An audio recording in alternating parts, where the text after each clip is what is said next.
My classroom is a window to the world, where the walls echo with questions and answers, shaping my mind.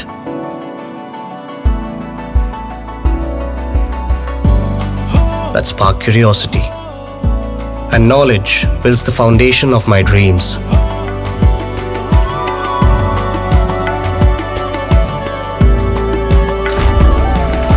Singhania Educational Institute, cultivating knowledge.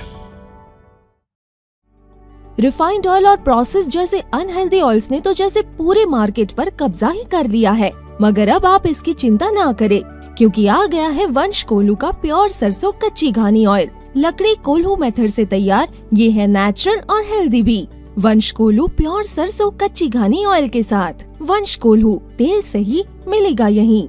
Sapa प्रमुख अखिलेश यादव खासा पढ़े लिखे हैं। आमतौर पर उन्हें राजनीति में शिष्ट बयानों के लिए जाना जाता है। हमेशा हंसते मुस्कुराते रहना और विरोधियों पर हल्के फुल्के तंज कसना उनकी शैली रही है। लेकिन इधर जब से लोकसभा चुनाव की रणभेरी बजी है और सपा प्रमुख के दौरे शुरू हुए हैं, तब से लगातार उनके ऐसे बयान सामने आ रहे हैं जो उनकी पुरानी छवि के अनुकूल नहीं है। राजनीति के जानकार अखिलेश यादव के शब्दों में आई इस बदलाव का जवाब खोज रहे हैं। कुछ लोगों का मानना है कि पार्टी की आंतरिक गुटबाजी ने उन्हें बेचैन कर दिया है, तो कुछ लोगों का मानना है कि लोकसभा चुनाव का प्रेशर उनकी शब्दावली की पुरानी मिठास पर भारी पड़ रही है। हम यहाँ पर सपा प्रमुख के 3 बयानों का उल्लेख कर रहे हैं। अभी 2 दिन पहले अखिलेश यादव ने पीलीभीत से सपा प्रत्याशी भगवत शरण गंगवार के समर्थन में सभा की थी। यहाँ पर यूपी के पीडब्ल्यूडी मंत्री जितिन प्रसाद भाजपा से प्रत्याशी हैं।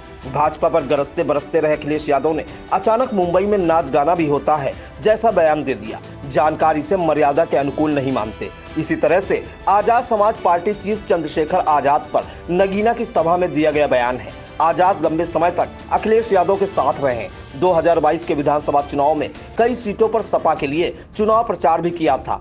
इस लोकसभा चुनाव में भी सपा की ओर से उनको नगीना से टिकट दिए जाने की चर्चा हो रही थी। इसके बाद अचानक टिकट बदल दिया गया। इसके बाद चंद्रशेखर आजाद सपा पर हमलावर हैं। नगीना की सभा में अखिलेश यादव ने आजाद का नाम लिए बगैर उनको भाजपा के लिए पीछे से काम करने वाला बता दिया। सपा प्रमुख के इस बयान की कुछ लोग आलोचना कर रहे हैं। उनका कहना है कि साथ टूटते ही चंद्रशेखर आजाद भाजपा के लिए काम करने वाले कैसे बन गए। इसी तरह का तीसरा बयान रालोद प्रमुख जयंत चौधरी के लिए है। जयंत भी लंबे समय तक सपा के साथ हमराही रहे हैं, मिलकर चुनाव भी लड़े हैं। इस चुनाव में रालोद भाजपा के साथ खड़ी है। बिजनौर पहुंचे अखिलेश यादव ने जयंत चौधरी पर निशाना साधते हुए कहा कि जो हमारे साथ आकर के रुपया बन गए थे, वो घोड़े की ढाई चाल से किधर जाकर गिरे किसी को पता नहीं। यही नहीं, सपा प्रमुख ने उन पर पैकेज मिलने जैसा आरोप भी लगाया। जानकार इन तीनों बयानों को सपा प्रमुख की पुरानी छवि के अनुरूप नहीं देखते हैं। लिहाजा इन 3 बयानों के पीछे की वजह क्या है, इसकी खोजबीन शुरू है।